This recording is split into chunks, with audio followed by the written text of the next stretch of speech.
Welcome to LTX classes. ఈ రోజు మనం daily current affairs of both 19th and 20. 19th మనకి ఉగాది హాలిడే కాబట్టి 19th అండ్ 20th కి సంబంధించిన కరెంట్ అఫైర్స్ అనేది డిస్కస్ చేయడం జరుగుతుంది. Related to international current affairs, national current affairs, state related specific current affairs, అలాగే festivals reports, sports awards and appointments which are in the news and these are helpful for all your competitive examinations. First topic కనుక మనం చూస్తే 19th రోజు మనం Ugadi celebrate చేసుకోవడం జరిగింది. And ఈ యొక్క ఉగాది ఫెస్టివల్ ని మనం డిఫరెంట్ స్టేట్స్ లో డిఫరెంట్ నేమ్స్ తో పిలుచుకోవడం జరుగుతుంది. సో ఈ యొక్క నేమ్స్ అనేది కూడా మనకి తెలియాలి కాబట్టి ఉగాది అనే నేమ్ తో మనం ఏ స్టేట్స్ లో సెలబ్రేట్ చేసుకుంటాం? ఆంధ్రప్రదేశ్, తెలంగాణ అండ్ కర్ణాటక రీజియన్స్ లో ఉగాది అని పిలవడం జరుగుతుంది, which marks the Telugu and Kannada వాళ్ళకి న్యూ ఇయర్ అని చెప్పుకుంటాం. అండ్ మహారాష్ట్రలో మనం గుడి పడ్వా అని పిలవడం జరుగుతుంది. ఫ్లాగ్ అనేది ఇంట్లో హాయిస్ట్ చేసుకోవడం జరుగుతుంది by the Maharashtra people. And next వచ్చేసి చెట్టి చంద్ అనమాట. చెట్టి చంద్ అని ఎక్కడ పిలుస్తామో సింధీ కమ్యూనిటీ వాళ్ళు పిలవడం జరుగుతుంది. బర్త్ యానివర్సరీ ఆఫ్ జూలేలాల్ ని వీళ్ళు ఈ యొక్క ఫెస్టివల్ గా సెలబ్రేట్ చేసుకోవడం జరుగుతుంది. అండ్ నవ్రే అని ఏ స్టేట్ లో పిలుస్తాము? జమ్మూ అండ్ కాశ్మీర్ లో పిలవడం జరుగుతుంది, విచ్ మీన్స్ కాశ్మీరీస్ యొక్క న్యూ ఇయర్ ని నవ్రే అని పిలవడం జరుగుతుంది. అండ్ మణిపూర్ లో చైరోబా ఫెస్టివల్, సజీబు చైరోబా ఫెస్టివల్ అని సెలబ్రేట్ చేసుకుంటాము. మైటీస్ అంటే మనకి ట్రైబల్ కమ్యూనిటీస్ అనమాట. రీసెంట్ గా న్యూస్ లో మైటీస్ అండ్ కూకీస్ మధ్య చాలా వైలెన్స్ అనేది డిస్టర్బ్ అవ్వడం జరిగింది. వీటి మధ్య వైలెన్స్ వల్ల నేషన్ వైడ్ కొన్ని డిస్టర్బెన్సెస్ అనేది రావడం జరిగింది. అండ్ ఈ యొక్క మైటీస్ జరుపుకునేటువంటి ట్రెడిషనల్ న్యూ ఇయర్ ఈ యొక్క సజీబు చైరోబా. ఎక్కడ సెలబ్రేట్ చేసుకుంటాం? మణిపూర్ స్టేట్. నెక్స్ట్ చైత్ర శుక్లాది. చైత్ర శుక్లాది అంటే ఏంటి? చైత్ర మాసం అంటాం తెలుగులో. ఈ చైత్ర మాసం స్టార్టింగ్ మనకి చైత్ర శుక్లాది అని పిలుస్తాం according to Looney solar calendar of Hindu Looney solar calendar. మరి దీన్ని ఎలా కన్సిడర్ చేస్తాము? హిందూ న్యూ ఇయర్ గా కన్సిడర్ చేయడం జరుగుతుంది. అండ్ మనం జనవరి 1 సెలబ్రేట్ చేసుకునేటువంటి న్యూ ఇయర్ ని ఇంగ్లీష్ న్యూ ఇయర్ గా సెలబ్రేట్ చేయడం జరుగుతుంది. అందుకే కొత్త తెలుగు సంవత్సరం అని కూడా మనం పిలవడం జరుగుతుంది ఈ యొక్క ఉగాది ఫెస్టివల్, రైట్? మరి దీని యొక్క సిగ్నిఫికెన్స్ ఏంటి? మన ఇండియాలో ఉన్నటువంటి different diversity, cultural diversity and unity గురించి చెప్పడం జరుగుతుంది. ఈవెన్ దో డిఫరెంట్ నేమ్స్ తో పిలుచుకున్నప్పటికీ, అలాగే డిఫరెంట్ రీజన్స్ తో సెలబ్రేట్ చేసుకుంటున్నప్పటికీ కూడా మన యొక్క యూనిటీ అనేది ఇక్కడ తెలియజేస్తుంది అనమాట. ఉగాది అనేది దేనికి మనకి చెప్పడం జరుగుతుంది లేదా దేన్ని రిఫ్లెక్ట్ చేస్తుంది అంటే new beginnings or new year ని రిఫ్లెక్ట్ చేస్తుంది. హార్వెస్ట్ సీజన్ ని కొన్ని స్టేట్స్ లో రిఫ్లెక్ట్ చేస్తుంది. స్పిరిచువల్ రెన్యువల్ గా కొన్ని స్టేట్స్ లో రిఫ్లెక్ట్ చేయడం జరుగుతుంది, right? This is the important topic of 19th March. Next president's visit to Uttar Pradesh. President Uttar Pradesh కి విజిట్ చేయడం జరుగుతుంది on March 19th to 21st. Uttar Pradesh tour అనేది వెళ్ళడం జరుగుతుంది by our president Droupadi Murmu. మరి ఎందుకు? శ్రీరామ్ జన్మభూమి మందిర్ ఏదైతే ఉందో అయోధ్యలో ఆ యొక్క టెంపుల్ ని విజిట్ చేయడం జరుగుతుంది. అక్కడ దర్శన్ అండ్ ఆర్తికి అటెండ్ అవ్వడం జరుగుతుంది. అలాగే శ్రీరామ్ యంత్ర స్థాపనలో పార్టిసిపేట్ చేయడం కూడా జరుగుతుంది. అండ్ March 20న ఏం చేస్తారు? బృందావన్ ని విజిట్ చేయడం జరుగుతుంది. అండ్ బృందావన్ లో మనకి నందకిషోర్ సోమాని ఒంకాలజీ బ్లాక్ అనేది స్టార్ట్ చేయడం జరుగుతుంది అనమాట. మరి దేనిలో భాగంగా ఇది? రామకృష్ణ మిషన్ సేవాశ్రమంలో భాగంగా ఈ యొక్క ఇనాగరేషన్ అనేది ద్రౌపది ముర్ము గారు యూపీలో చేయడం జరుగుతుంది, రైట్? అండ్ March 21st ఏం చేస్తారు? గోవర్ధన్ కి వెళ్ళడం జరుగుతుంది. ఈ గోవర్ధన్ అనే ప్లేస్ లో గోవర్ధన్ పరాక్రమాలో పార్టిసిపేట్ చేయడం జరుగుతుంది. అలాగే ఆ తర్వాత ఢిల్లీకి రిటర్న్ అవ్వడం జరుగుతుంది. ఇది visit of 19th to 21st March president Droupadi Murmu to Uttar Pradesh, right? ఏమి ఇనాగరేట్ చేస్తున్నారు, అలాగే దీనిలో పార్టిసిపేట్ చేస్తున్నారు అనేది ఎగ్జామ్ పాయింట్ ఆఫ్ వ్యూలో చూసుకోవాలి.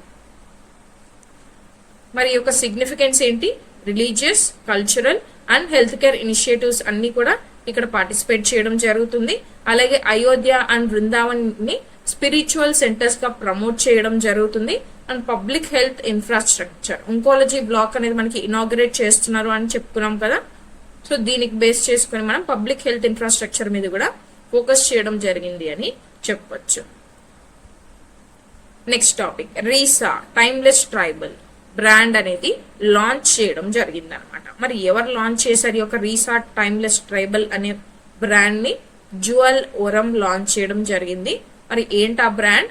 రీసా టైమ్లెస్ ట్రైబల్ అనేటువంటి బ్రాండ్. మరి ఎక్కడ లాంచ్ చేశారు?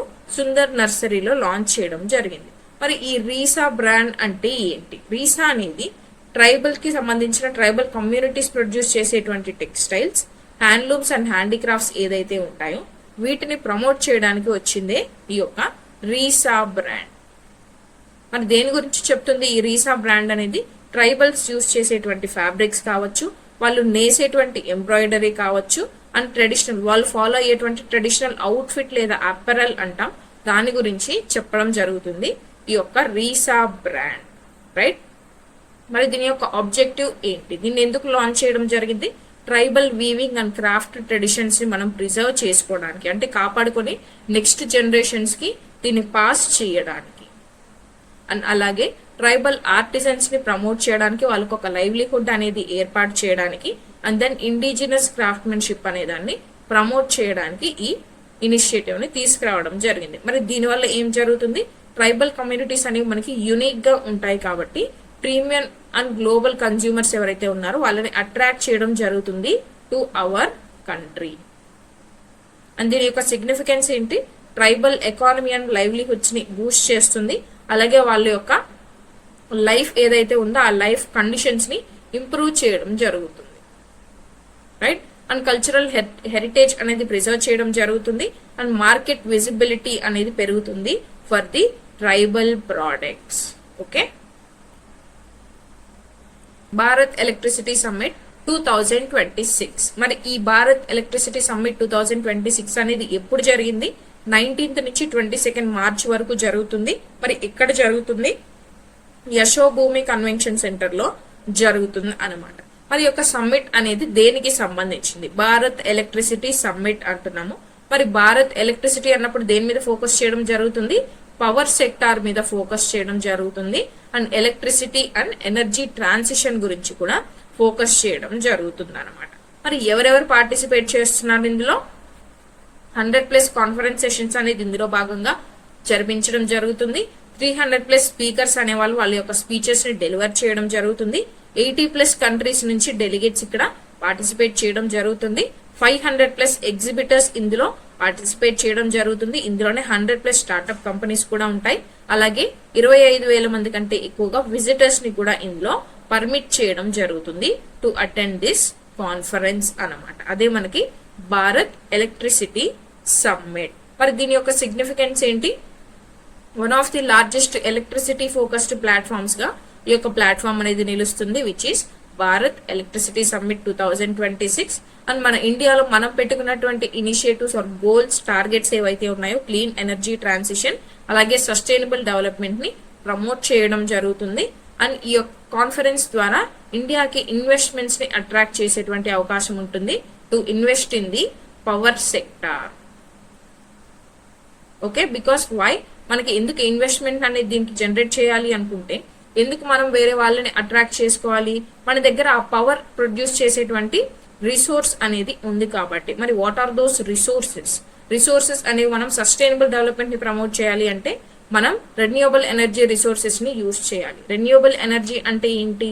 Solar energy, wind energy, hydro energy, geothermal energy, ఇవన్నీ కూడా మనకి రెన్యూవబుల్ ఎనర్జీ నుంచి వచ్చేటువంటి సోర్సెస్. వీటి నుంచి మనం ఎలక్ట్రిసిటీ ప్రొడక్షన్ అనేది చేస్తాం కాబట్టి వీటిని మనం ప్రమోట్ చేయాలి అంటే కొంత అడ్వాన్స్డ్ టెక్నాలజీ అనేది కావాలి. ఆ అడ్వాన్స్డ్ టెక్నాలజీలో ఇన్వెస్ట్ చేయడానికి మనకి ఫారెన్ కంట్రీస్ అనే వాళ్ళు కావాలి కాబట్టి ఈ యొక్క సమ్మిట్ ఆర్ కాన్ఫరెన్స్ అనేది హెల్ప్ చేస్తుంది ఆ యొక్క ఇన్వెస్ట్మెంట్ ని అట్రాక్ట్ చేయడానికి మన ఇండియా వైపు అని చెప్పొచ్చు అనమాట. Next topic, Sikkim Prerna Sthal inaugurated. Sikkim Prerna Sthal అనేది ఇనాగ్రేట్ చేయడం జరిగింది. మరి ఎక్కడ ఇనాగ్రేట్ చేశారు? బార్డాంగ్ అనే డిస్ట్రిక్ట్ లో సిక్కిం లో ఇనాగ్రేట్ చేయడం జరిగింది. మరి ఆ మెమోరియల్ యొక్క పేరు ఏంటి? సిక్కిం ప్రేరణా స్థల్. మరి ఎవరు ఇనాగ్రేట్ చేశారు?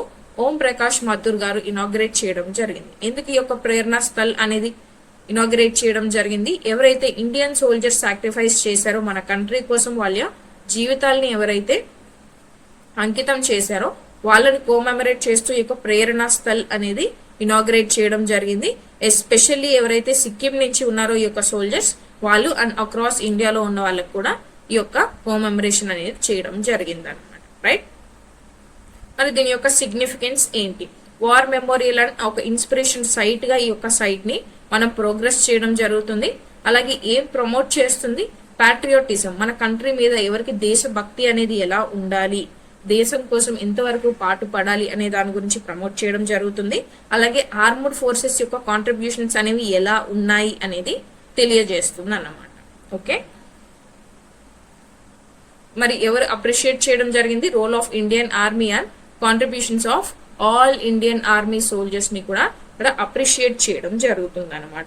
అండ్ ఈ యొక్క సైట్ అనేది బ్రేవరీ అండ్ సాక్రిఫైస్ కి ఒక ట్రిబ్యూట్ గా కూడా నిలవడం జరుగుతుంది. అది దీని యొక్క సిగ్నిఫికెన్స్. మరి దేనికి హెల్ప్ చేస్తుంది? నేషనల్ యూనిటీని పెంపొందించడానికి, ఆర్మ్డ్ ఫోర్సెస్ మీద రెస్పెక్ట్ అనేది తీసుకురావడానికి, యూత్ ని ఇందులో జాయిన్ అవడానికి, ఇన్స్పైర్ చేయడానికి హెల్ప్ చేయడం జరుగుతుంది అనమాట. Right, next topic, crude oil tanker jug lord కి అరైవ్స్ ఇన్ ఇండియా. మనకు ఆల్రెడీ 2 ట్యాంకర్స్ అనేవి ఇండియాకి రావడం జరిగింది. ఇది వెస్ట్ ఏషియా కాన్ఫ్లిక్ట్ టెన్షన్స్ లో కూడా మనకి 2 ట్యాంకర్స్ ని మన ఇండియన్ గవర్నమెంట్ తీసుకురావడం జరిగింది విత్ క్రూడ్ ఆయిల్, ఎల్పిజి వాటిలో నుంచి మనకి ఇండియాకి రీచ్ అవ్వడం జరిగింది అనమాట. అండ్ ఇప్పుడు థర్డ్ వన్ ఇంకొకటి యాడ్ అవ్వడం జరిగింది. ఆ యొక్క షిప్ పేరే ఏంటి? జగ్ లార్డ్ కి. ఓకే, ఇది ఒక క్రూడ్ ఆయిల్ ట్యాంకర్ ఇండియాకి రావడం జరిగింది. మరి ఏ పోర్ట్ కి రావడం జరిగింది? మన ముంద్రా పోర్ట్ కి రావడం జరిగింది అనమాట. మరి డీటెయిల్స్ కనుక మనం చూసుకుంటే 80,886 metric tons of crude oil ని తీసుకురావడం జరిగింది. ఎక్కడి నుంచి తీసుకొచ్చింది? యుఏఈ నుంచి తీసుకురావడం జరిగింది. మరి యుఏఈలో ఏ పోర్ట్? ఉజైరా పోర్ట్. ఈ పోర్ట్ నుంచి మన ఇండియాలోని ముంద్రా పోర్ట్ కి రావడం జరిగింది. ఓకే, 3 నేమ్స్ అనేవి గుర్తుపెట్టుకోండి. ఫస్ట్ వన్ వచ్చేసి శివాలిక్ అనమాట, నెక్స్ట్ వన్ వచ్చేసి నందాదేవి, అండ్ ఇప్పుడు థర్డ్ వన్ వచ్చేసి మనకి జగ్ లార్డ్ కి. ఈ 3 నేమ్స్ అనేవి very very important. Because exam లో మీకు ఇంకొక ఆప్షన్ అనేది ఇచ్చేసి ఐఎన్ఎస్ విక్రమ్ అనేది ఇచ్చేస్తాడు. విక్రమ్ అని ఇచ్చేసి చూస్తే ఆడ్ వన్ అవుట్ అని అడిగే ఛాన్సెస్ ఉంటాయి. కాబట్టి ఈ నేమ్స్ అనేవి గుర్తు పెట్టుకోండి. రైట్, మరి స్ట్రాటజిక్ ఇంపార్టెన్స్ కనుక మనం చూసుకుంటే క్రూడ్ ఆయిల్ సప్లై అనేది ఇండియాలో డిస్ట్రప్షన్స్ అనేవి రాకుండా హెల్ప్ చేస్తుంది. ఇండియా యుఏఈ మధ్య ఫారిన్ రిలేషన్స్ అనేవి ప్రమోట్ చేయడం జరుగుతుంది. మారిటైమ్ ట్రేడ్ రూట్స్ అనేవి హైలైట్ అవ్వడం జరుగుతుంది. అలాగే పోర్ట్ ఇన్ఫ్రాస్ట్రక్చర్ అనేది డెవలప్ అవ్వడం జరుగుతుంది with this initiative. Right, next topic JPC అంటే joint parliamentary committee on one nation one election. దీని యొక్క టెన్యూర్ అనేది ఎక్స్టెండ్ చేయడం జరిగింది. అందుకే ఇది న్యూస్ లో ఉంది. మరి ఎక్కడ డిసైడ్ చేయడం జరిగింది? లోక్ సభలో మనకి ఇంట్రడ్యూస్ చేయడం జరిగింది. అండ్ ఈ డెసిషన్ అనేది ఏంటి? Tenure of joint parliamentary committee అనేది ఎక్స్టెండ్ చేయడం జరిగింది అనమాట. ఎప్పటి వరకు ఎక్స్టెండ్ చేశారు? 2026 లో జరగబోయేటువంటి మాన్సూన్ సెషన్స్ వరకు కూడా ఎక్స్టెండ్ చేయడం జరిగింది. Under which one nation one election bills లో భాగంగా. మరి మాన్సూన్ సెషన్ అనేది ఎప్పుడు జరుగుతుంది? జనరల్ గా మనకి పార్లమెంటరీ సెషన్స్ కనుక చూసుకుంటే ఎన్ని టైమ్స్ జరుగుతాయండి? ఒక ఇయర్ లో ఇన్ ఇయర్ మనకి 3 times అనేది జరగడం చూస్తాం అనమాట. ఎందుకు 3 times జరుగుతాయి? బికాస్ మన కాన్స్టిట్యూషన్ లో ఇన్ని టైమ్స్ మరి పార్లమెంటరీ సెషన్స్ జరగాలని మెన్షన్ చేసిందా అంటే మెన్షన్ చేయలేదు. బట్ ఒక సెషన్ నుంచి ఇంకొక సెషన్ కి మాత్రం మోర్ దెన్ 6 months టైం అనేది ఉండకూడదు. లెస్ దెన్ 6 months టైంలో మీట్ అవ్వాల్సి ఉంటుంది ఫర్ ది సెకండ్ సెషన్ అని మెన్షన్ చేయబడి ఉంటుంది. దట్ ఈస్ వై 3 సెషన్స్ అనేది జరుగుతాయి అనమాట. BMW అనే కార్ ని గుర్తుపెట్టుకోండి. ఫస్ట్ మనకి బడ్జెట్ సెషన్స్ అనేవి జరుగుతాయి. బడ్జెట్ సెషన్స్ తర్వాత మనకి మాన్సూన్ సెషన్స్ జరుగుతాయి. అండ్ మాన్సూన్ సెషన్స్ తర్వాత వింటర్ సెషన్స్ అనేవి జరుగుతాయి అనమాట. ఇవి 3 sessions conducted in are parliament. ఇప్పుడు బడ్జెట్ సెషన్స్ అనేవి కంప్లీట్ అయిపోతాయి. మరి దీని యొక్క టెన్యూర్ ని ఎప్పటి వరకు ఎక్స్టెండ్ చేశారు? మాన్సూన్ సెషన్స్ వరకు ఎక్స్టెండ్ చేయడం జరిగింది ఫర్ ద ఇయర్ 2026. ఇప్పుడు అర్థమైంది కదండి. రైట్, మరి జాయింట్ పార్లమెంటరీ కమిటీ అంటే ఏంటి? బోత్ లోక్సభ అండ్ రాజ్యసభ నుంచి ఇంక్లూడ్ అయినటువంటి మెంబర్స్ ఈ జాయింట్ పార్లమెంటరీ కమిటీలో ఉంటారు. మరి ఏం చేస్తుంది ఈ యొక్క జాయింట్ పార్లమెంటరీ కమిటీ అని గనక మనం చూస్తే ఇంపార్టెంట్ బిల్స్ అనేవి ఏవైతే ఉంటాయో వాటిని ఎగ్జామిన్ చేయడం జరుగుతుంది. అండ్ అందులో ఉన్నటువంటి ఇష్యూస్ ని ఇన్ డీటెయిల్ గా ఎక్స్ప్లెయిన్ చేయడం జరుగుతుంది. That is the work of joint parliamentary committee. Name లోనే ఉంటుంది జాయింట్ పార్లమెంటరీ. పార్లమెంట్ అంటే మనకు ఫస్ట్ కంపోజిషన్ ఎలా ఉంటుంది? This is completely related to GS2 topic అనమాట, మీకు పాలిటీలో వస్తుంది.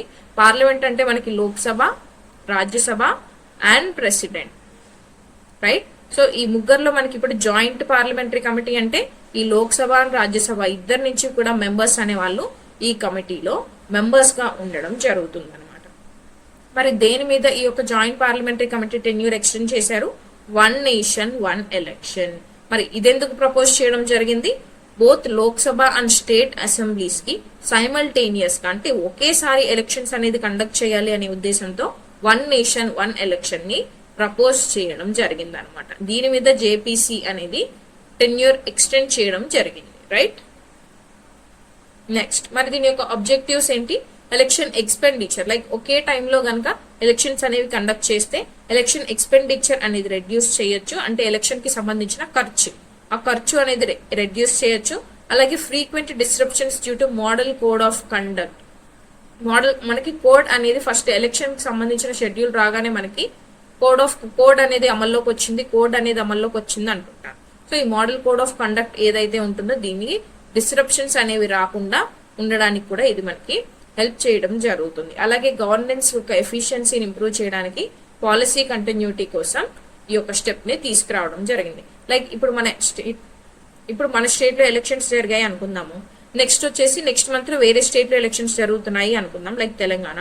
అండ్ తర్వాత ఇంకొక స్టేట్ లో జరుగుతున్నాయి అనుకుందాం. ఇలా కంటిన్యూగా వెళ్తూ ఉన్నాయి అంటే మన పాలసీస్ అనేవి ఏవైతే ఫార్ములేషన్ లేదా ఇంప్లిమెంటేషన్ లో ఉంటాయో వాటిని ఇది డిస్టర్బ్ చేయడం జరుగుతుంది. వాటి కంటిన్యూటీ అనేది కోల్పోవడం జరుగుతుంది అనమాట. దానికోసమే ఒకేసారి సైమల్టేనియస్ ఎలక్షన్స్ అనేది కండక్ట్ చేయాలి అని మనకి చెప్పడం జరిగింది. Next topic, CCPA cracks down on commerce violation. CCPA అంటే ఏంటి? సెంట్రల్ కన్స్యూమర్ ప్రొటెక్షన్ అథారిటీ ఏం చేసింది? సెంట్రల్ కన్స్యూమర్ ప్రొటెక్షన్ అథారిటీ అనమాట. ఏం చేసింది? కామర్స్ ఏవైతే మనకి కంపెనీస్ ఉన్నాయో ఈ కామర్స్ కంపెనీస్ అనేవి వైలేట్ చేస్తున్నాయి రూల్స్ ని అని అబ్జర్వ్ చేసి వాళ్ళకి నోటీస్ అనేది ఇష్యూ చేయడం జరిగింది. వై? బికాస్ వాళ్ళు అన్ఫేర్ ట్రేడ్ ప్రాక్టీసెస్ అనేది ఫాలో చేస్తున్నారు, అలాగే రూల్స్ అనేది వైలేట్ చేస్తున్నారు అనే ఉద్దేశంతో ఈ నోటీస్ అనేది ఇష్యూ చేయడం జరిగింది. మరి ఎలాంటి టైప్ ఆఫ్ వైలేషన్స్ అనేది ఐడెంటిఫై చేసింది CCPA అంటే డార్క్ ప్యాటర్న్స్ అనేది ఫాలో అవుతున్నారు, ఫేక్ లేదా మిస్లీడింగ్ రివ్యూస్ అండ్ రేటింగ్స్, అదే పెయిడ్ రివ్యూస్ అంటాం, ఇలాంటి పెయిడ్ రివ్యూస్ అనేవి ఇప్పిస్తున్నారు. అలాగే హిడెన్ చార్జెస్ అనేవి చెక్అవుట్ టైం పీరియడ్ లో కలెక్ట్ చేయడం జరుగుతుంది. లైక్ ప్లాట్ఫామ్ ఫీ అని చెప్పి, అడిషనల్ ఫీ అని చెప్పి, క్యాష్ ఆన్ డెలివరీ పెట్టుకున్నా కూడా మనకి అడిషనల్ గా మీరు ఇంత అమౌంట్ అనేది పే చేయాలి అనేది, ఇవన్నీ కూడా అడిషనల్ ఫీస్ లేదా హిడెన్ చార్జెస్ అనేవి మనకి చెక్అవుట్ టైం పీరియడ్ లో కలెక్ట్ చేయడం జరుగుతుంది. అలాగే ఫాల్స్ అడ్వర్టైజ్మెంట్స్ అంటే మనకి నిజం కానటువంటి అడ్వర్టైజ్మెంట్స్ అనేది మనకి అందించడం, అలాగే డిసెప్టివ్ డిస్కౌంట్స్ అనేది ప్రొవైడ్ చేయడం, ఇవన్నీ కూడా violations that are identified by the central consumer protection authority. అందుకే నోటీస్ అనేది ఇవ్వడం జరిగింది. మరి దేనిలో భాగంగా నోటీస్ ఇస్తారు? కన్స్యూమర్ ప్రొటెక్షన్ యాక్ట్ 2019 లో భాగంగా ఈ నోటీస్ అనేది ఇష్యూ చేయడం జరుగుతుంది. మరి CCPAకి ఎలాంటి పవర్స్ అనేవి ఉంటాయి? నోటీసెస్ ఇష్యూ చేసే పవర్ ఉంటుంది, పెనాల్టీస్ లేదా ఫైన్స్ అనేవి ఇంపోజ్ చేసే రైట్ అనేది ఉంటుంది, అలాగే ప్రోడక్ట్ రీకాల్ చేయడానికి కూడా CCPAకి పవర్ అనేది ఉంటుంది అనమాట. మరి ఇందాక మనం చూసాం ఫాలోయింగ్ డార్క్ ప్యాటర్న్స్ అనేది ఒక వైలేషన్ అని. మరి డార్క్ ప్యాటర్న్స్ అంటే ఏంటి? యూజర్స్ ని అన్వాంటెడ్ చాయిసెస్ ని సెలెక్ట్ చేసుకుని వాళ్ళు ఆర్డర్ చేసుకునేలాగా చేయడాన్ని ఏమంటాము అని అంటే డార్క్ ప్యాటర్న్స్ అని అంటాం. ఫర్ ఎగ్జాంపుల్ ఫోర్సిబుల్ గా సబ్స్క్రిప్షన్స్ అనేవి తీసుకునేలా చేయడం, ప్రీ చెక్ బాక్సెస్ అనేది ఇవ్వడం, డిఫికల్ట్ క్యాన్సిలేషన్ ప్రాసెస్. వన్స్ మీరు ఆర్డర్ ప్లేస్ చేశారు అంటే ఇంకా క్యాన్సిల్ చేయడానికి లేదు, డెఫినెట్ గా తీసేసుకోవాలి అనేటువంటి రూల్స్ ని తీసుకురావడం. ఫోర్సిబుల్ గా మనం ఇప్పుడు ఏదైనా ఒక ఆర్డర్ ప్లేస్ చేసుకోవాలి అంటే డెఫినెట్ గా ఈ సబ్స్క్రిప్షన్ అనేది ఉంటేనే మీకు ఆర్డర్ అనేది ప్లేస్ అవుతుంది అనే రూల్స్ తీసుకురావడం. వీటన్నిటిని కూడా ఏమంటాము అంటే డార్క్ ప్యాటర్న్స్ అని పిలుస్తాం, right? This is about this article. Next topic, Rajya Sabha bids farewell to 59 members. 59 members కి రాజ్యసభ మనం నార్మల్ గా కాలేజెస్ లో ఫెస్ట్ లో చూస్తూ ఉంటాం కదండి, ఫేర్వెల్ పార్టీ అని చూస్తుంటాం. ఫేర్వెల్ అనేది ఎవరికి ఇవ్వడం జరుగుతుంది? ఎవరైతే మనకి ఇప్పుడు కాలేజీలో ఫైనల్ ఇయర్ వదిలేసి వెళ్ళిపోతున్నారో వాళ్ళకి ఫేర్వెల్ ఇస్తాం, లేదా ఆఫీస్ వదిలేసి వెళ్ళిపోతున్నారు అనుకుంటే వాళ్ళకి ఫేర్వెల్ అనేది ఇవ్వడం జరుగుతుంది. సేమ్ అలానే మన రాజ్యసభలో కూడా 59 మెంబర్స్ కి ఫేర్వెల్ అనేది ఇవ్వడం జరిగింది. అంటే ఏంటి, వాళ్ళు రాజ్యసభ నుంచి వెళ్ళిపోతున్నారు ఇన్ ద సెన్స్ ఎలా వెళ్ళిపోతారు, డిస్క్వాలిఫై చేస్తామా, రిమూవ్ చేస్తామా అంటే ఏది చేయలేదు. ఈ యొక్క హౌస్ రాజ్యసభలో ఉన్నటువంటి మెంబర్స్ రిటైర్ అవుతున్నారు అన్నమాట. ఎన్ని స్టేట్స్ కి సంబంధించిన ఎంపీస్ రిటైర్ అవుతున్నారు, 20 స్టేట్స్ కి సంబంధించిన ఎంపీస్ రిటైర్ అవ్వడం జరుగుతుంది, ఇంక్లూడింగ్ 9 ఉమెన్. మరి ఎందుకు రాజ్యసభ నుంచి రిటైర్ అవుతున్నారు? రాజ్యసభ అనేది మనకి పర్మనెంట్ హౌస్ మనకి తెలుసు. అండ్ డెఫినెట్ గా every year 1/3 of the members అనేవాళ్ళు రిటైర్డ్ అవ్వడం జరుగుతుంది ఇన్ ది రాజ్యసభ. అండ్ రాజ్యసభని డిజాల్వ్ చేయగలవా అంటే రాజ్యసభని డిజాల్వ్ చేసే పవర్స్ ఎవరికి ఉండవు. రాజ్యసభ డెఫినెట్ గా పర్మనెంట్ హౌస్ కంటిన్యూ అవుతూనే ఉంటుంది. అండ్ ఈ కంటిన్యూ అయ్యే ప్రాసెస్ లో ఎవ్రీ ఇయర్ మనకి 1/3 మెంబర్స్ అనే వాళ్ళు రిటైర్ అవుతూ ఉంటారు అండ్ కొత్త వాళ్ళు వస్తూ ఉంటారు అనమాట. రైట్, దీనివల్ల ఏం జరుగుతుందంటే కంటిన్యూటీ అనేది ఉంటుంది, అలాగే పార్లమెంట్ లో స్టెబిలిటీ అనేది ఉంటుంది. Next topic, Garo hills autonomous district council term extended. Garo hills యొక్క అటానమస్ డిస్ట్రిక్ట్ కౌన్సిల్ టర్మ్ అనేది ఎక్స్టెండ్ చేయడం జరిగింది. మరి గారో హిల్స్ అనేవి ఎక్కడ ఉంటాయి? అసలు ఫస్ట్ మేఘాలయలో ఉంటాయి. మన ఈస్టర్న్ పార్ట్ ఆఫ్ ఇండియాలో ఉన్నటువంటి స్టేట్స్ లో మేఘాలయ ఇక్కడ ఉంటుంది. అండ్ ఈ మేఘాలయలో ఎన్ని హిల్స్ ఉంటాయి? మనకి 3 టైప్స్ ఆఫ్ హిల్స్ ఉంటాయి. ఫస్ట్ వచ్చేసి గారో హిల్స్, నెక్స్ట్ వచ్చేసి కాశీ హిల్స్, అండ్ నెక్స్ట్ వచ్చేసి జైంటియా హిల్స్. ఈ 3 కూడా మనకి మేఘాలయలో ఉండేటువంటి హిల్స్ అన్నమాట. మరి ఇప్పుడు ఏం న్యూస్ లో ఉంది? ఈ గారో హిల్స్ కి సంబంధించిన అటానమస్ డిస్ట్రిక్ట్ కౌన్సిల్ ఏదైతే ఉంటుందో దీని టెన్యూర్ అనేది ఎక్స్టెండ్ చేయడం జరిగింది ఫర్ నెక్స్ట్ 6 months. ఎందుకు ఎక్స్టెండ్ చేయాల్సిన అవసరం వచ్చిందండి? Because of the unrest. Garo hills లో జరుగుతున్నటువంటి నాన్ ట్రైబల్స్ పార్టిసిపేషన్, ఈ అటానమస్ డిస్ట్రిక్ట్ కౌన్సిల్ ఎలక్షన్స్ ఏవైతే ఉన్నాయో ఈ ఎలక్షన్స్ లో మనకి నాన్ ట్రైబల్స్ పార్టిసిపేట్ చేస్తున్నారు అనే రీజన్ తో చాలా వరకు డిస్టర్బెన్సెస్ అనేవి జరుగుతున్నాయి in the state of Meghalaya. అందుకే స్టేట్ క్యాబినెట్ అనేది మనకి ఈ డెసిషన్ తీసుకోవడం జరిగింది. రైట్, మరి అటానమస్ డిస్ట్రిక్ట్ కౌన్సిల్స్ అంటే ఏంటి? అటానమస్ డిస్ట్రిక్ట్ కౌన్సిల్స్ అనేవి మనకి షెడ్యూల్ 6, టోటల్ గా మనకి ఎన్ని షెడ్యూల్స్ ఉంటాయి? 12 షెడ్యూల్స్ అనేవి ఉంటాయి. ఈ 12 షెడ్యూల్స్ లో 6th షెడ్యూల్ అంటే మనకి ఏవైతే స్టేట్స్, కొన్ని స్టేట్స్ అనేవి మనకి ఈ యొక్క 6th షెడ్యూల్ లో మెన్షన్ చేయబడి ఉంటాయి. ఈ స్టేట్స్ లో ఏవైతే మెన్షన్ చేయబడి ఉంటాయో వాటిలో మనకి పవర్ అనేది లేదా రూలింగ్ అనేది ఎవరికి ఇస్తారు అంటే అటానమస్ గవర్నెన్స్ అనేది ట్రైబల్ ఏరియాస్ కి ఉంటుంది అనమాట. అండ్ ఈ ట్రైబల్ ఏరియాస్ లో రూలింగ్ అనేది ఈ అటానమస్ డిస్ట్రిక్ట్ కౌన్సిల్స్ కి ఎక్కువగా ఉంటుంది. అండ్ వీళ్ళకి ఏ పవర్స్ ఉంటాయి? అడ్మినిస్ట్రేషన్ కి సంబంధించి powers, land and forest management కి సంబంధించిన పవర్స్, అలాగే లోకల్ లాస్ కి సంబంధించిన పవర్స్ అన్ని కూడా వీళ్ళ చేతిలోనే ఉంటాయి అన్నమాట. దట్ ఈస్ వై ఈ యొక్క టెన్యూర్ ని నెక్స్ట్ 6 months వరకు ఎక్స్టెండ్ చేయడం జరిగింది. బికాస్ ఎలక్షన్స్ అనేవి కొంచెం డిస్టర్బింగ్ గా ఉన్నాయి కాబట్టి. రైట్, మరి ఇవి దేని ప్రొటెక్ట్ చేస్తుంది? ట్రైబల్ ఐడెంటిటీ అండ్ రైట్స్ ని ప్రొటెక్ట్ చేస్తుంది, అలాగే ట్రైబల్ గవర్నెన్స్ అండ్ ఇంక్లూజన్ ని హైలైట్ చేస్తుంది. అండ్ ఎలక్షన్స్ అనేవి కండక్ట్ చేయక ముందే స్టెబిలిటీ ఉండాలి. అండ్ ఎలక్షన్స్ కండక్ట్ చేసిన తర్వాత పవర్ అనేది నాన్ ట్రైబల్స్ కి వచ్చింది లేదా రూలింగ్ అనేది వేరే వాళ్ళ చేతికి వెళ్ళింది అని ఎలక్షన్స్ ని వాయిడ్ గా డిక్లేర్ చేసి మళ్ళీ రీ ఎలక్షన్ అనేటువంటి సిచ్యువేషన్ రాకుండా ఉండడానికి ఈ యొక్క స్టెప్ అనేది తీసుకోవడం జరిగింది by the state cabinet of Meghalaya. Right, next topic, Lok Sabha approves railway demand for grants. Lok Sabha అనేది రైల్వేస్ కి డిమాండ్ ఫర్ గ్రాంట్స్ ని అప్రూవ్ చేయడం జరిగింది అనమాట. అందుకే ఇది న్యూస్ లో ఉంది. మరి ఎక్కడ ఉంటుంది ఈ యొక్క డిమాండ్ ఫర్ గ్రాంట్స్ అనేది? Annual financial statement, which means article 112 లో ఈ యొక్క యాన్యువల్ ఫైనాన్షియల్ స్టేట్మెంట్ ఉంటుంది. దీన్నే మనం బడ్జెట్ అని పిలుస్తాం. మరి బడ్జెట్ కాన్స్టిట్యూషన్ లో ఉందా? కాన్స్టిట్యూషన్ లో మెన్షన్ చేయలేదు. కాన్స్టిట్యూషన్ లో ఓన్లీ యాన్యువల్ ఫైనాన్షియల్ స్టేట్మెంట్ అని మాత్రమే ఉంటుంది. మరి ఏం చెప్తుంది యాన్యువల్ ఫైనాన్షియల్ స్టేట్మెంట్? ఏదైతే ఖర్చు ఎక్స్పెండిచర్ అనేది మినిస్ట్రీస్ కి కావాలో దాన్ని యూనియన్ బడ్జెట్ లో భాగంగా ప్రెజెంట్ చేయడం జరుగుతుంది. అండ్ దీన్ని లోక్సభలో ఓటింగ్ అనేది చేయడం జరుగుతుంది అనమాట. మరి డిమాండ్ ఫర్ గ్రాంట్స్ అంటే ఏంటి? ఈచ్ మినిస్ట్రీ, ఏదైతే మినిస్ట్రీ అనేది లైక్ రైల్వేస్ కానీ, హెల్త్ కానీ, హోమ్ అఫైర్స్ కానీ, డిఫరెంట్ మినిస్ట్రీస్ మనకి ఉన్నాయి కదా, ఆ యొక్క మినిస్ట్రీస్ అనేది వాటి డిమాండ్ ఫర్ గ్రాంట్స్ అనే వాటిని సబ్మిట్ చేయడం జరుగుతుంది. దీన్ని లోక్సభలో డిస్కస్ చేసి ఓట్ చేయడం జరుగుతుంది అనమాట. అది దీనికి అప్రూవల్ అనేది పొందిన తర్వాత వీటిని అప్రోప్రియేషన్ బిల్లో మనం పెట్టినప్పుడు అగైన్ అప్రోప్రియేషన్ బిల్లో మనకు ఒక ప్రాసెస్ ఉంటుంది. ఈ ప్రాసెస్ అనేది ఫుల్ఫిల్ అయిన తర్వాత మనకి దాన్ని పాస్ చేయడం జరుగుతుంది. అప్పుడు వాళ్ళు అడిగినటువంటి డిమాండ్ ఫర్ గ్రాంట్స్ ఏదైతే ఉన్నాయో ఇవి ఆ యొక్క మినిస్ట్రీకి గ్రాంట్ చేయడం జరుగుతుంది అనమాట, అంటే అప్రూవ్ చేయడం జరిగింది. అలానే ఇప్పుడు మనకి రైల్వేస్ కి సంబంధించి railway minister Ashwini Vaishnaw present చేసినటువంటి ఈ డిమాండ్ ఫర్ గ్రాంట్స్ కి అప్రూవల్ అనేది లభించింది. ఎవరి ద్వారా లభించింది? లోక్సభ ద్వారా లభించడం జరిగింది అనమాట. ఓకే, మరి ఈ ఫండ్స్ ని దేనికి యూజ్ చేస్తున్నారు? రైల్వే ఇన్ఫ్రాస్ట్రక్చర్ ని డెవలప్ చేయడం కోసం, న్యూ రైల్వే లైన్స్ ని వేయడం కోసం, అలాగే మోడర్న్ టెక్నాలజీస్ ని రైల్వేస్ లో యూజ్ చేయడం కోసం, and then safety and passenger amenities కోసం ఈ యొక్క రైల్వేస్ కి సంబంధించిన డిమాండ్ ఫర్ గ్రాంట్స్ ఫండ్ ని అప్రూవ్ చేయడం జరిగింది by the Lok Sabha. Right, next topic, dual sex crab discovery in the Western Ghats. Western Ghats region లో మనకి డ్యూయల్ సెక్స్ క్రాబ్ అనేది మనం డిస్కవర్ చేయడం జరిగింది. డ్యూయల్ సెక్స్ క్రాబ్ అంటే ఏంటి?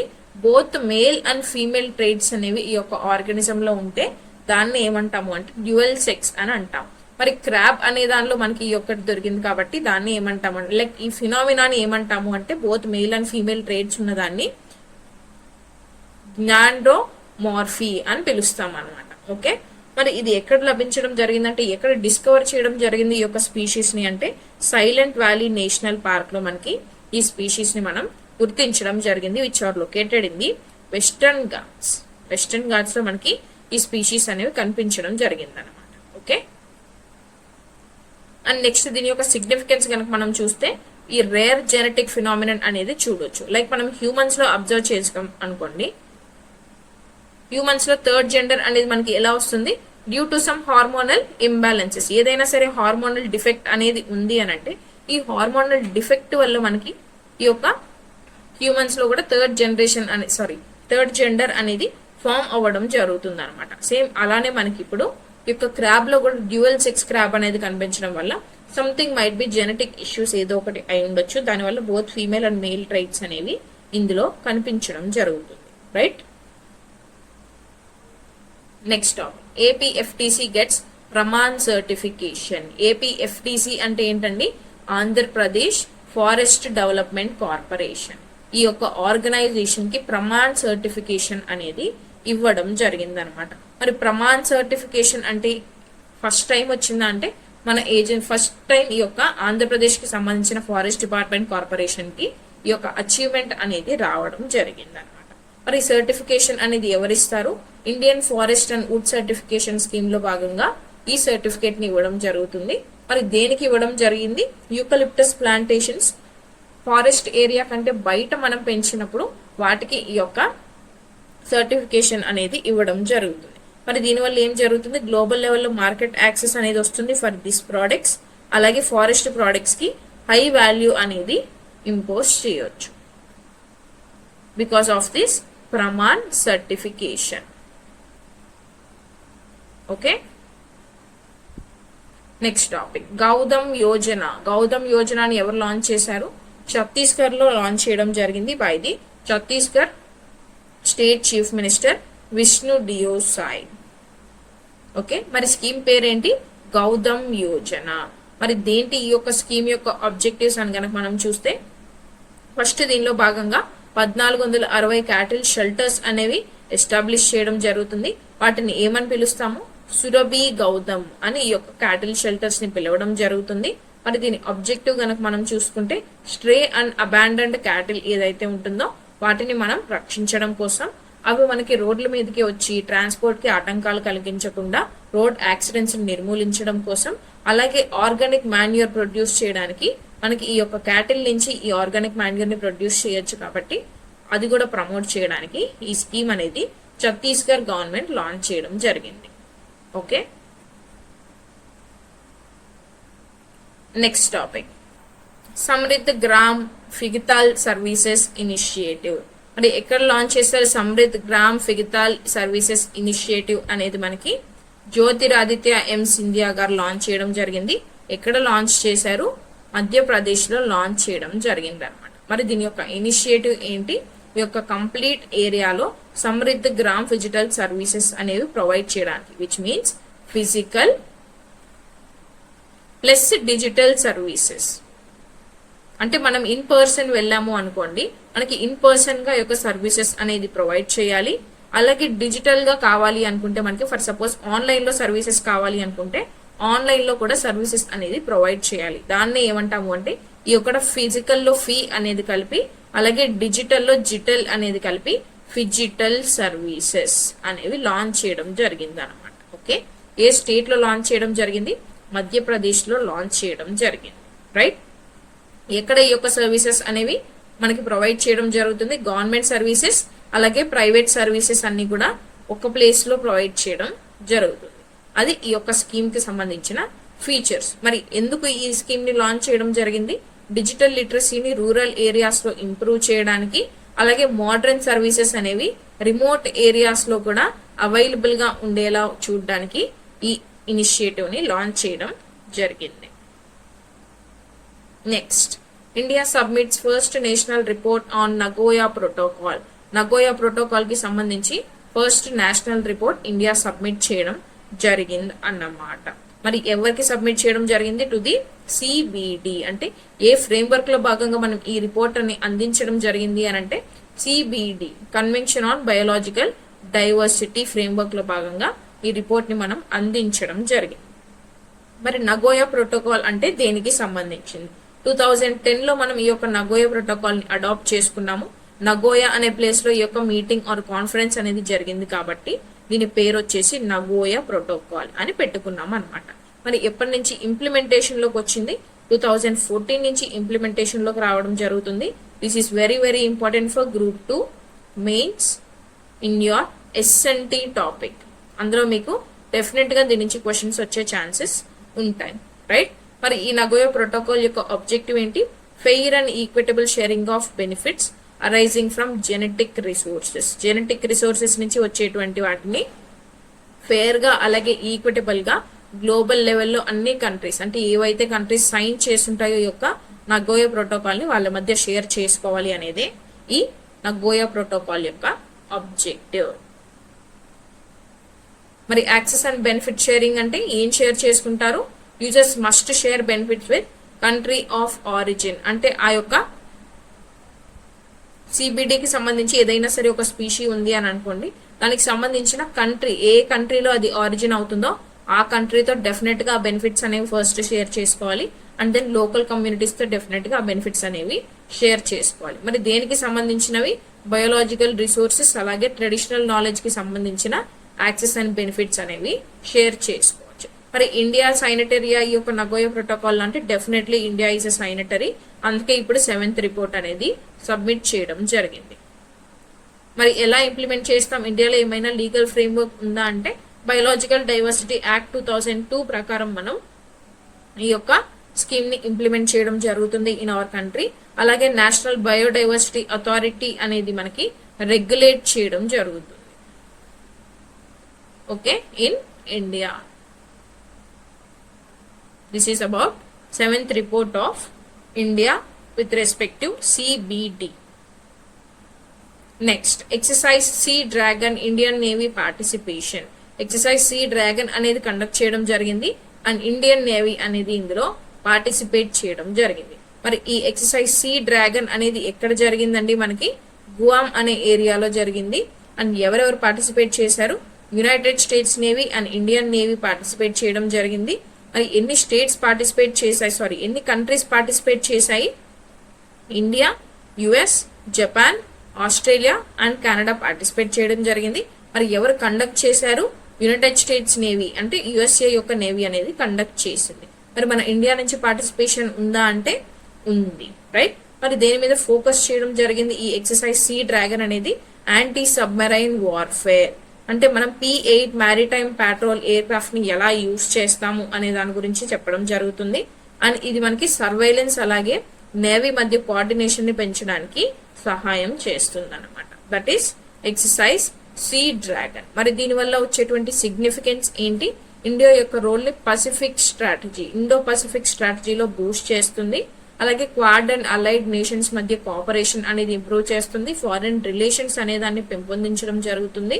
And then naval capabilities and preparedness అనేది ఎలా ఉంది అనేది కూడా ఈ ఎక్సర్సైజెస్ ద్వారా మనకి తెలియజేస్తుంది అనమాట. రైట్,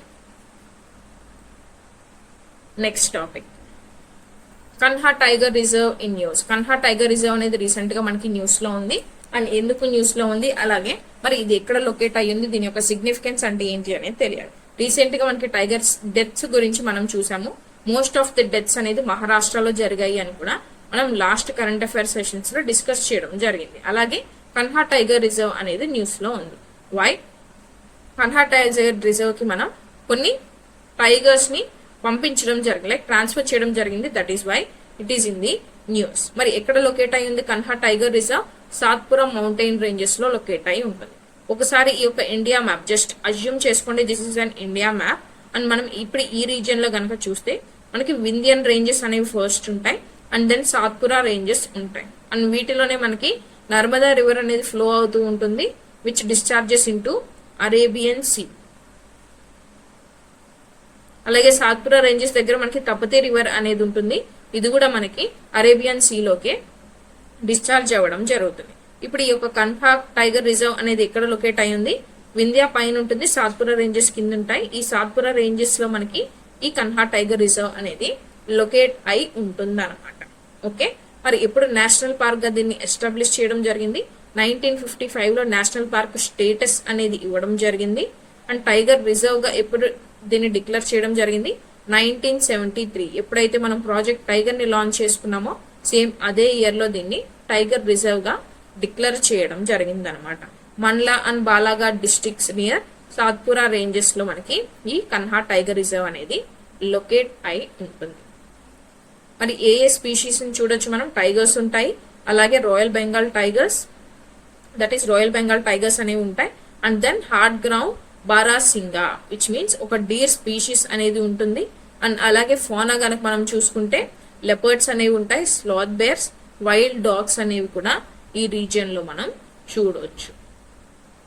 రైట్, మరి ఈ కన్హా టైగర్ రిజర్వ్ యొక్క సిగ్నిఫికెన్స్ ఏంటి? Best managed. మొత్తం ఇండియాలో కనుక మనం చూసుకుంటే బెస్ట్ లెవెల్లో మేనేజ్ చేసేటువంటి టైగర్ రిజర్వ్ వచ్చేసి ఈ యొక్క Kanha tiger reserve. Wild life conservation and eco tourism ని ప్రమోట్ చేస్తుంది. అలాగే రుద్యార్డ్ కిప్లింగ్స్ రాసినటువంటి ద జంగల్ బుక్ కి ఇన్స్పిరేషన్ కూడా ఈ యొక్క Kanha tiger reserve. Okay, next topic new fish species discovered. కొత్త ఫిష్ స్పీషీస్ అనేవి డిస్కవర్ చేయడం జరిగింది. దాని పేరే బ్యూటిస్ బార్గాబిమే అన్నమాట. ఎందుకు ఈ యొక్క నేమింగ్ అనేది ఇవ్వడం జరిగింది, మరి ఎక్కడ వీటిని మనం డిస్కవర్ చేయడం జరిగింది అనేది ఇప్పుడు చూద్దాం. ఇక్కడ కనుక చూస్తే మీరు ఇది ఒక ఫిష్ స్పీషీ అనమాట. ఇది దాని యొక్క మౌత్, కన్ఫ్యూజ్ అవ్వద్దు, మౌత్ ఓపెన్ చేసి ఉంది. ఓకే, ఆ స్పీషీ యొక్క నేమ్ ఏంటి? బ్యూటిస్ బార్గాబిమే అన్నమాట. మరి ఎక్కడ దీన్ని డిస్కవర్ చేయడం జరిగింది? Rup Narayan river which is a tributary of Hooghly river. Hooghly river యొక్క ట్రిబ్యూటరీ ఏదైతే ఉందో, రూప్ నారాయణ్ రివర్ యొక్క ట్రిబ్యూటరీ లో ఇది Rup Narayan river which is a tributary of Hooghly river. ఈ యొక్క రివర్ రీజియన్ లో వాటర్ లో మనం ఈ స్పీషీని డిస్కవర్ చేయడం జరిగింది అనమాట. మరి ఏ ఫ్యామిలీకి చెందింది? బ్యూటిస్ ఫ్యామిలీకి చెందింది. మరి ఎక్కడ ఇది నివసిస్తుంది అంటే fresh water or estuary ecosystem ఎక్కడైతే ఉంటుందో అక్కడ మాత్రమే ఇవి బ్రతికేటువంటి ఛాన్సెస్ ఉంటాయి. మరి ఎందుకు ఈ నేమింగ్ అనేది ఇచ్చాము అని అంటే ఆ రీజియన్ లో మనకి అంటే హుగ్లీ రివర్ ఉన్నటువంటి రీజియన్ లో మనకి ఒక దేవతని ఆరాధించడం జరుగుతుంది. ఆమె పేరే మనకి బర్గా భీమా అనమాట. ఈ నేమ్ ని రిప్రజెంట్ చేస్తూ మనం ఈ స్పీషీస్ కి బ్యూటిస్ బర్గాబిమే అనేటువంటి నేమ్ కూడా ఇవ్వడం జరిగింది. మరి దీని యొక్క సిగ్నిఫికెన్స్ ఏంటి? రిచ్ అక్వాటిక్ బయోడైవర్సిటీ అనేది మనకి ఈస్టర్న్ పార్ట్ ఆఫ్ ఇండియాలో అని మనం ఉంది అని మనం చెప్పొచ్చు. అలాగే river ecosystems and conservation efforts అనేవి ఈ రీజియన్ లో బాగా సపోర్ట్ చేస్తున్నాయి అని మనం చెప్పొచ్చు. అలాగే ఫానా డైవర్సిటీ రికార్డ్స్ అనేవి ఈ యొక్క స్పీషీ నేమ్ అనేది యాడ్ చేయడం జరిగింది. ఫ్లోరా అంటే ప్లాంట్ స్పీషీస్ అండి, ఫోనా అంటే whatever it is animal species. Confuse అవ్వద్దు, flora means plant species, fauna అంటే యానిమల్ స్పీషీస్.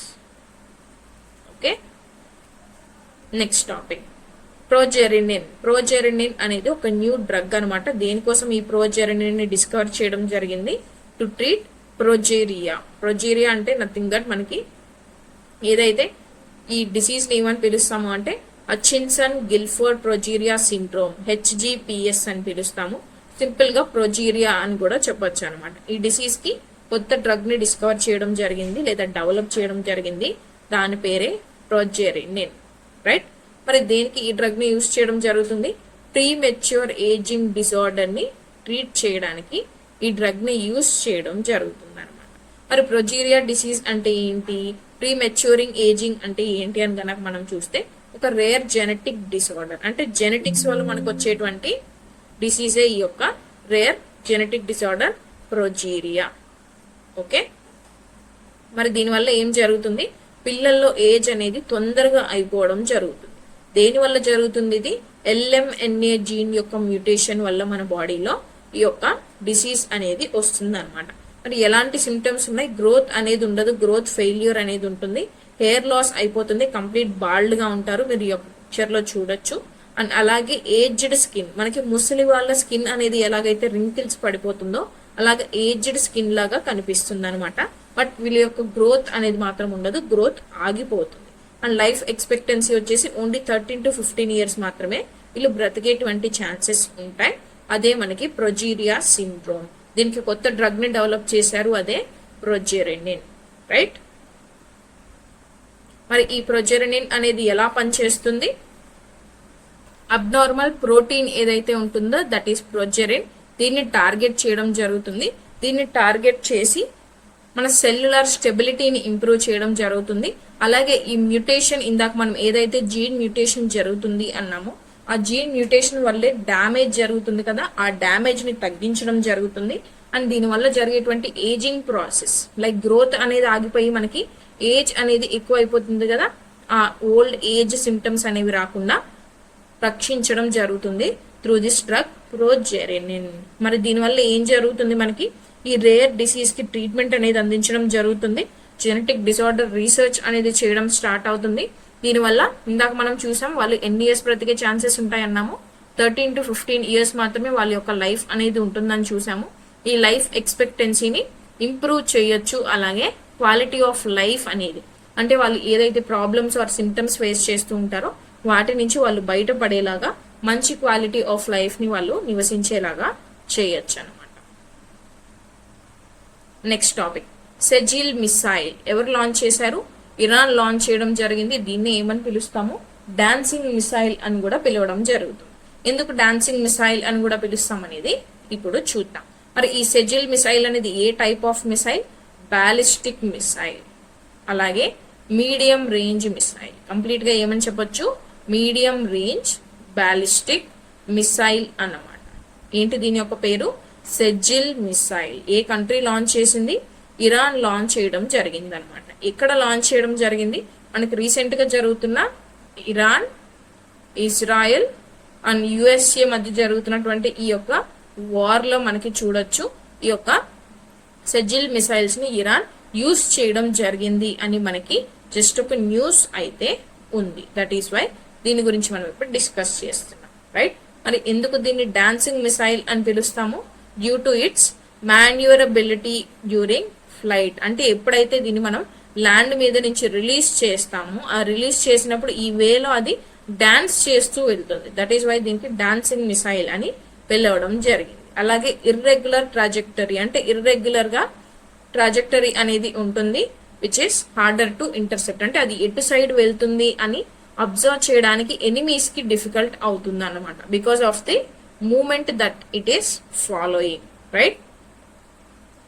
అందుకే దీన్ని డాన్సింగ్ మిసైల్ అని పిలవడం జరుగుతుంది. మరి దీని యొక్క రేంజ్ కనుక మనం చూసుకుంటే 2000 నుంచి 2500 కిలోమీటర్స్ వరకు ట్రావెల్ చేస్తుంది. అందుకే దీన్ని మీడియం రేంజ్ అని పిలిచాను. అలాగే మరి ఏ type of ballistic missile? Ballistic missile లో కూడా మనకి ఎయిర్ టు సర్ఫేస్ ఉంటాయి, ఎయిర్ టు ఎయిర్ ఉంటాయి, సర్ఫేస్ టు సర్ఫేస్ ఉంటాయి, అండ్ సర్ఫేస్ టు ఎయిర్ ఉంటాయి అనమాట. సో ఇందులో మనకి ఇప్పుడు ఇది surface to surface ballistic missile అన్నమాట. మరి ఎన్ని స్టేజెస్ ఉంటాయి? 2 స్టేజెస్ అనేవి ఉంటాయి. ఏ టైప్ ఆఫ్ ఫ్యూయల్ ని యూజ్ చేస్తుంది? సాలిడ్ ఫ్యూయల్ ని యూజ్ చేయడం జరుగుతుంది ఈ యొక్క మిసైల్ లో. Okay, and coming to other advantages of solid fuel. Solid fuel use చేస్తే మనకి ఉన్నటువంటి అడ్వాంటేజెస్ ఏంటి? ఫాస్ట్ గా లాంచ్ చేయడానికి సహాయం చేస్తుంది. అలాగే mobile and survival, more mobile and survival అంటే ఈజీగా యూజ్ చేయొచ్చు. అలాగే సర్వైవబిలిటీ అనేది ఎక్కువగా ఉంటుంది. అండ్ దెన్ దీన్ని డిటెక్ట్ చేయడం లాంచ్ చేయక ముందు ఎనిమీస్ కి కష్టం అవుతుంది. సో దట్ దీని యొక్క టార్గెట్ ని ఇది ఈజీగా రీచ్ అవ్వచ్చు before it is being destroyed by the enemies missiles, right. And strategic importance కనుక మనం చూసుకుంటే middle eastern parts of Europe లో ఈ యొక్క టార్గెట్స్ అనేది మనం చూస్తాము. అలాగే ఇరాన్ యొక్క డిటరెన్స్ కేపబిలిటీ గురించి చెప్తుంది. And one of the Iran's most advanced missiles గా ఈ యొక్క సెజ్జిల్ మిసైల్ లేదా డాన్సింగ్ మిసైల్ అని చెప్పొచ్చు అనమాట. ఓకే, ఏ టైప్ ఆఫ్ మిసైల్, ఏ కంట్రీలో లాంచ్ చేయడం జరిగింది, అలాగే దీని యొక్క రేంజ్ ఏంటి, అండ్ ఎందుకు దీన్ని ఇలా పిలుస్తున్నా, ఈ డీటెయిల్స్ చూసుకోండి. ఎగ్జామ్ పాయింట్ ఆఫ్ వ్యూలో సరిపోతుంది. Next, Aravalli protection expert committee form. Aravallis మనకి రీసెంట్ గా చాలా వరకు న్యూస్ లో ఉన్నాయి. And last year environment day సందర్భంగా మనం ఆరావళి గ్రీన్ డ్రైవ్ అనే ప్రాజెక్ట్ కూడా ప్రైమ్ మినిస్టర్ నరేంద్ర మోడీజీ గారు లాంచ్ చేయడం జరిగిందనమాట. బట్ ఈ యొక్క అరావలీస్ అనేవి మనకి డీగ్రేడ్ అయిపోతున్నాయి కాబట్టి ఈ డీగ్రేడేషన్ తగ్గించడానికి, వీటిని ప్రొటెక్ట్ చేసుకోవడానికి ఒక ఎక్స్పర్ట్ కమిటీని ఫామ్ చేయడం జరిగింది. ఆ కమిటీ యొక్క హెడ్ ఎవరు? కంచన్ దేవి. మరి ఎన్ని మెంబర్స్ ఉంటారు ఈ యొక్క కమిటీలో? 10 మెంబర్స్ ఉండడం జరుగుతుంది. మరి ఎందుకు ఈ కమిటీని ఏర్పాటు చేయడం జరిగింది? 100 మీటర్ బౌండరీ అనేది ఈ అరావళి రేంజ్ చుట్టూ కూడా డిఫైన్ చేయడానికి, అంటే ఎక్కడి నుంచి ఎక్కడి వరకు రావాలి ఈ యొక్క అరావళి రేంజ్ లో ఒక 100 మీటర్స్ బౌండరీ అనేది అని చెప్పడానికి ఈ కమిటీని ఫామ్ చేయడం జరిగింది అనమాట. ఓకే, అదే ఇక్కడ ఇచ్చాం. ప్రొటెక్టెడ్ బౌండరీ జోన్ అనేది అరావళి హిల్స్ చుట్టూ ఇవ్వడానికి ఈ కమిటీని ఫామ్ చేయడం జరిగింది. ఎందుకు? ఇల్లీగల్ మైనింగ్ అనేది ప్రివెంట్ చేయడానికి, ఎంక్రోచ్మెంట్ అనేది జరగకుండా చూసుకోవడానికి, ఎన్వైరన్మెంట్ అనేది డిగ్రేడ్ అవ్వకుండా చూసుకోవడానికి ఈ కమిటీని ఫామ్ చేయడం జరిగింది. To give the recommendation about boundary zones around Aravalli hills. మరి ఆరావళి హిల్స్ అనేవి ఎక్కడ లొకేట్ అయి ఉంటాయి? మనకి ఈ యొక్క గుజరాత్, రాజస్థాన్ రీజియన్ ఉంటుంది కదా, ఈ రీజియన్ లో మనకి ఆరావళి హిల్స్ అనేవి లొకేట్ అయి ఉంటాయి. Mostly Rajasthan region, not Gujarat. ఈ రాజస్థాన్ రీజియన్ లో మనకి ఆరావళి హిల్స్ అనేవి ఉంటాయి, right. One of the oldest mountain ranges in the world. మన ఇండియా వరల్డ్ లోనే లొకేట్ అయినటువంటి వాటిలో ఇండియాలో ఉన్న అరావళి రేంజెస్ అనేవి ఓల్డెస్ట్ మౌంటైన్ రేంజెస్. మీకు క్వశ్చన్ ఇలా ఇవ్వచ్చు అనమాట, Aravallis are which type of mountain ranges? Okay, young mountain ranges, young fold mountain ranges, లేదంటే మనకి ఓల్డెస్ట్ మౌంటైన్ రేంజెస్, ఇలాంటి క్వశ్చన్స్ అనేవి అడిగే ఛాన్సెస్ ఉంటాయి. ఓకే, మరి ఎక్కడ స్ప్రెడ్ అయి ఉంటాయి? రాజస్థాన్, హర్యానాలో ఎక్కువగా స్ప్రెడ్ అయి ఉంటాయి. గుజరాత్ అండ్ ఢిల్లీలో తక్కువగా స్ప్రెడ్ అయి ఉంటాయి అనమాట, రైట్. మరి వీటి యొక్క ప్రొటెక్షన్ అనేది ఎందుకు కావాలి? రీసెంట్ గా జరుగుతున్నటువంటి మైనింగ్ అండ్ అర్బన్ ఎక్స్పాన్షన్ లో భాగంగా కంప్లీట్ ఆరావళి హిల్స్ ని డ్యామేజ్ చేయడం జరుగుతుంది. వీటిని ఆక్యుపై చేసేయడం జరుగుతుంది, కబ్జా చేసేసి డెవలప్మెంటల్ ప్రాజెక్ట్స్ అన్న పేరుతో వీటిని నాశనం చేస్తున్నాము. ఎన్వైరన్మెంట్ అనేది డిగ్రేడ్ అయిపోతుంది, ఈ చుట్టూ ఉన్నటువంటి ఎన్వైరన్మెంట్ పొల్యూట్ అయిపోతుంది అనే రీజన్ తో మనం ఈ ప్రొటెక్షన్ కోసం కమిటీని కూడా ఫామ్ చేయడం జరిగింది. ఓకే, నెక్స్ట్, డిజర్టిఫికేషన్ ని మనం తగ్గించుకోవడానికి, అలాగే ఎకలాజికల్ బ్యాలెన్స్ ని ఫామ్ చేయడానికి లేదా మెయింటైన్ చేయడానికి. అండ్ థార్ డెసర్ట్ మనం చూసాం, రాజస్థాన్, హర్యానా, గుజరాత్, ఢిల్లీ అంటే మనకి ఇక్కడ చూడండి ఈ రీజియన్ లో మనకి రాజస్థాన్ లో థార్ డెసర్ట్ ఉంటుంది. ఈ థార్ డెసర్ట్ నుంచి మనకి ఆ యొక్క క్లైమేట్ అనేది కంప్లీట్ ఆ చుట్టూ ఉన్నటువంటి రీజియన్స్ ని ఇంపాక్ట్ చేయకుండా ఉండడానికి ఇక్కడ ఉండేటువంటి ఆరావలీస్ ఆ యొక్క గ్రీనరీ అనేది హెల్ప్ చేస్తుంది అనమాట. దట్ ఈస్ వై ఈ యొక్క థార్ డెసర్ట్ కి ఆ చుట్టూ ఉన్నటువంటి రీజియన్స్ కి ఈ ఆరావళి యొక్క గ్రీనరీ అనేది ఒక న్యాచురల్ బ్యారియర్ గా పనిచేయడం జరుగుతుంది. దట్ ఈస్ వై దీన్ని ప్రొటెక్ట్ చేసుకోవడం మన రెస్పాన్సిబిలిటీ.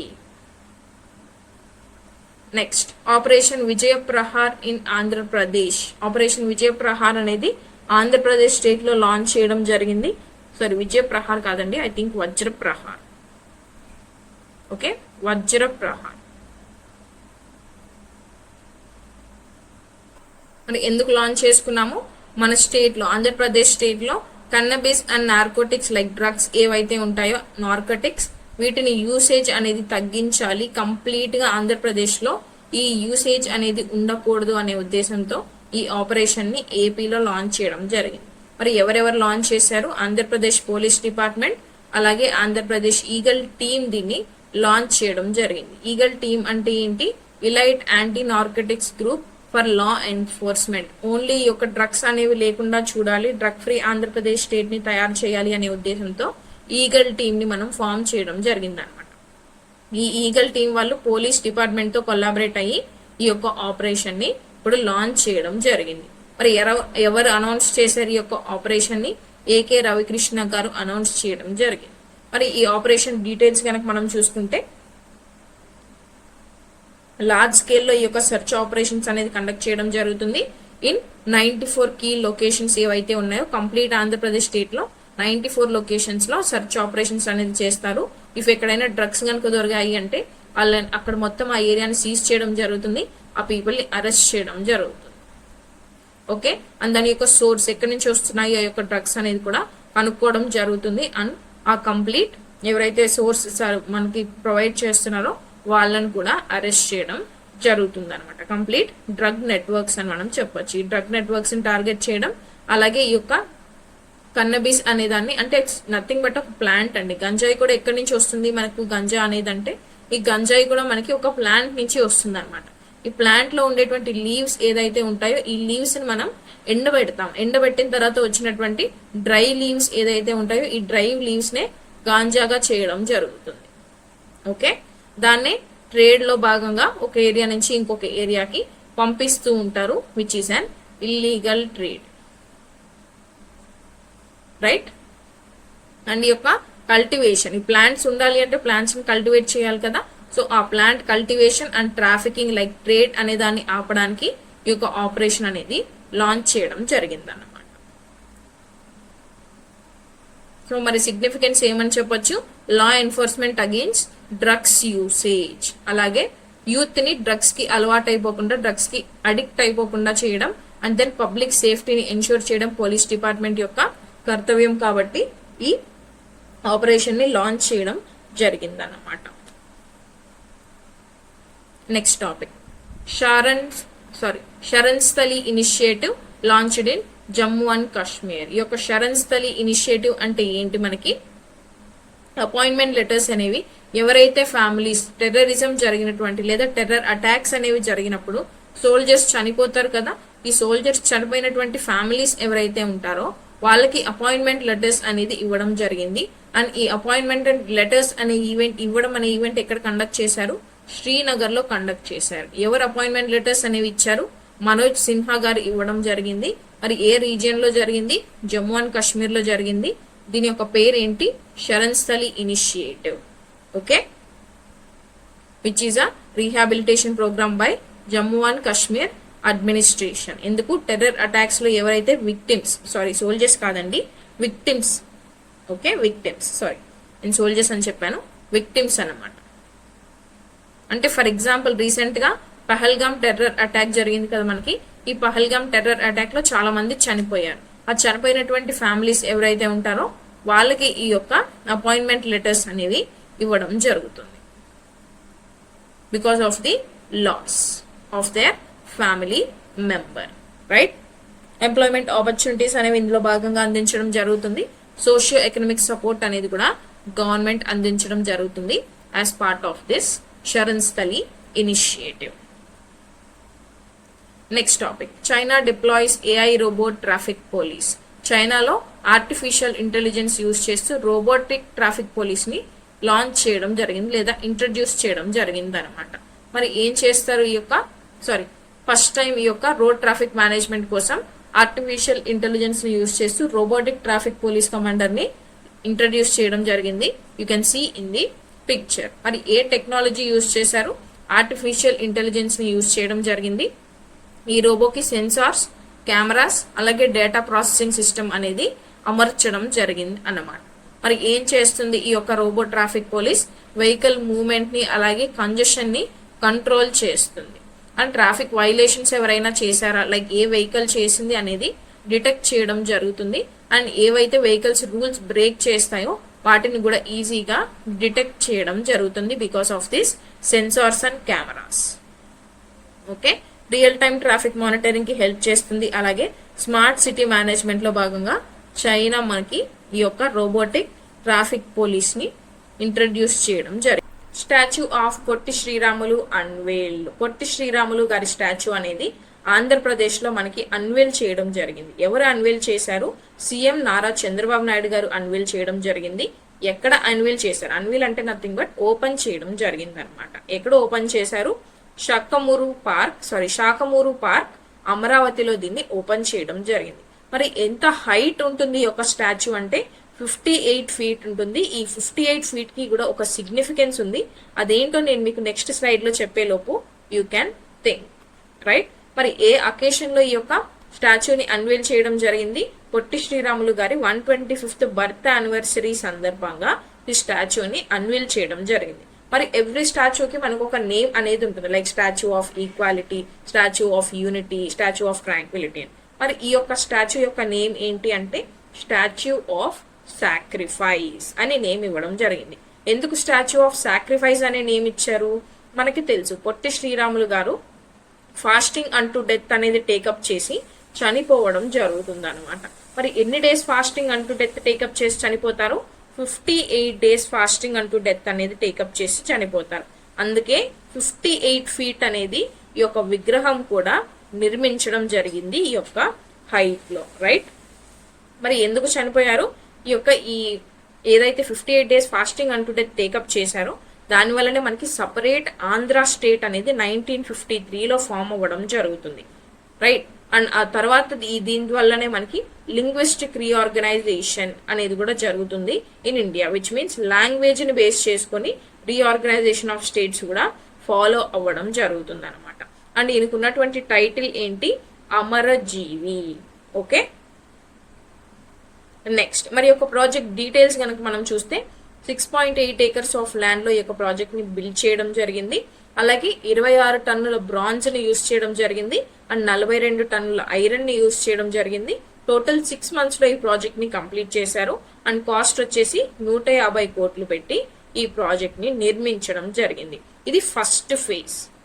మరి సెకండ్ ఫేజ్ లో భాగంగా ఏం డెవలప్మెంట్స్ చేస్తారు ఇక్కడ అంటే మ్యూజియం అనేది నిర్మించడం జరుగుతుంది, ఫోటో గ్యాలరీ అనేది అరేంజ్ చేయడం జరుగుతుంది, ఒక ఆడిటోరియం ని నిర్మించడం జరుగుతుంది, అలాగే స్కిల్ డెవలప్మెంట్ సెంటర్ ని కూడా ఎస్టాబ్లిష్ చేయడం జరుగుతుంది ఇన్ phase 2 అన్నమాట, right? This is about the topic Potti Sriramulu statue unveil.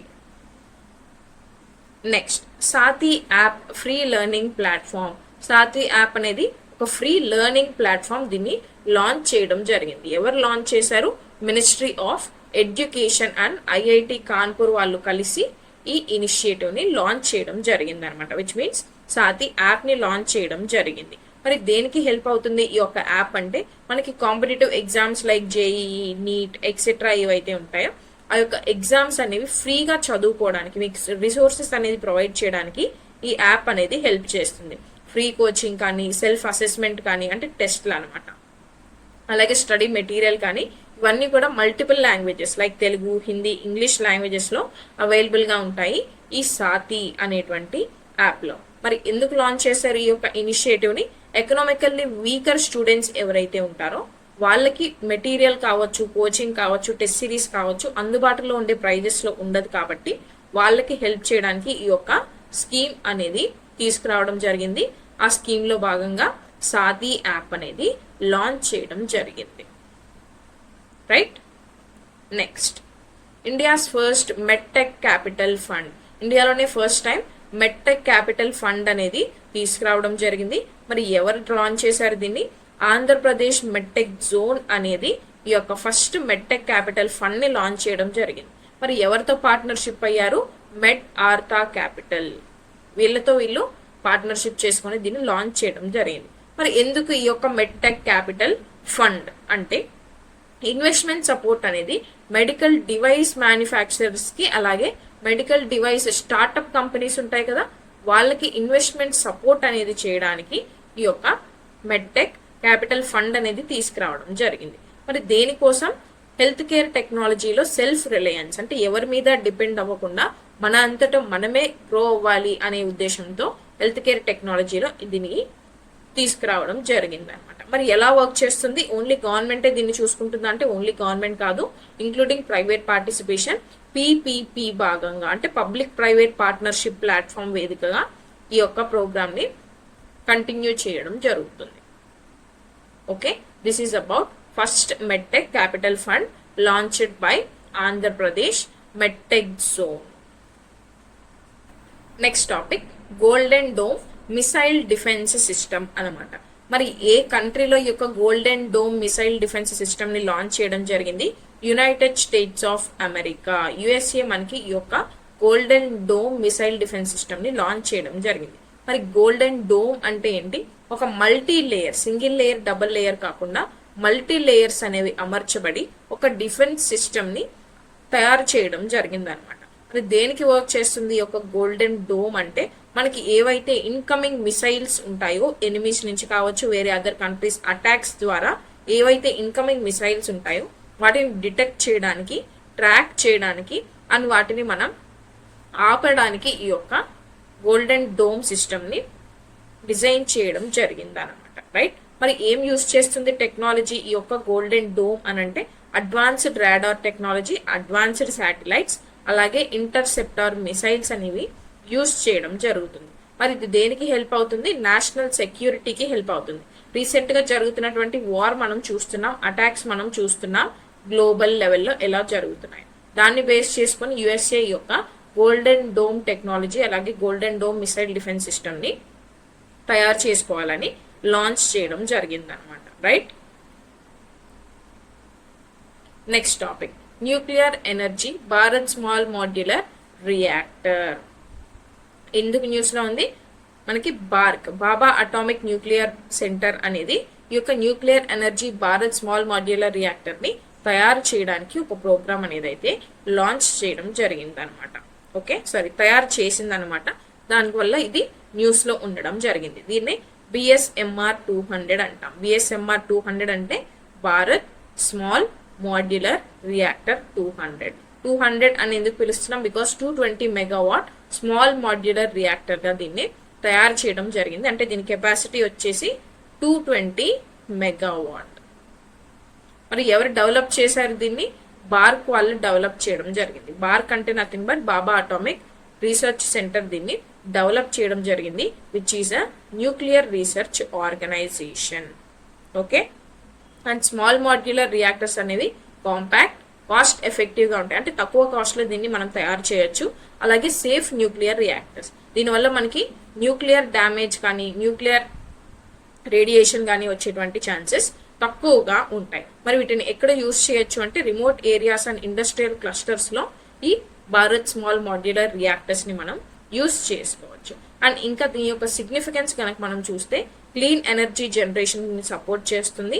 అలాగే ఇండియా యొక్క గోల్ ఏదైతే లెస్ కార్బన్ ఎమిషన్స్ ఉందో లేదా లో కార్బన్ ఎనర్జీ గోల్స్ ఉన్నాయో and net zero carbon emissions అనేటువంటి టార్గెట్ ని కూడా ఇది సపోర్ట్ చేయడం జరుగుతుంది. అలాగే ఇండియా ఎనర్జీ సెక్యూరిటీని అచీవ్ చేయడానికి, సస్టైనబిలిటీని ఎన్హాన్స్ చేయడానికి కూడా మనకి యొక్క భారత్ స్మాల్ మాడ్యులర్ రియాక్టర్ అనేది హెల్ప్ చేయడం జరుగుతుంది. So these are the current affairs of today. Thank you so much for watching. And ఈ యొక్క పీడిఎఫ్ అనేది కంప్లీట్ న్యూస్ ఆర్టికల్స్ కి సంబంధించిన పీడిఎఫ్ అనేది మీకు LTX క్లాసెస్ టెలిగ్రామ్ ఛానల్లో అవైలబుల్ గా ఉంటుంది. అండ్ ఈ యొక్క టెలిగ్రామ్ ఛానల్ లింక్ అనేది మీకు కమెంట్ బాక్స్ లో పిన్ చేయడం జరుగుతుంది. From there you can download the PDF for free. Thank you so much for watching and see you all in tomorrow's analysis.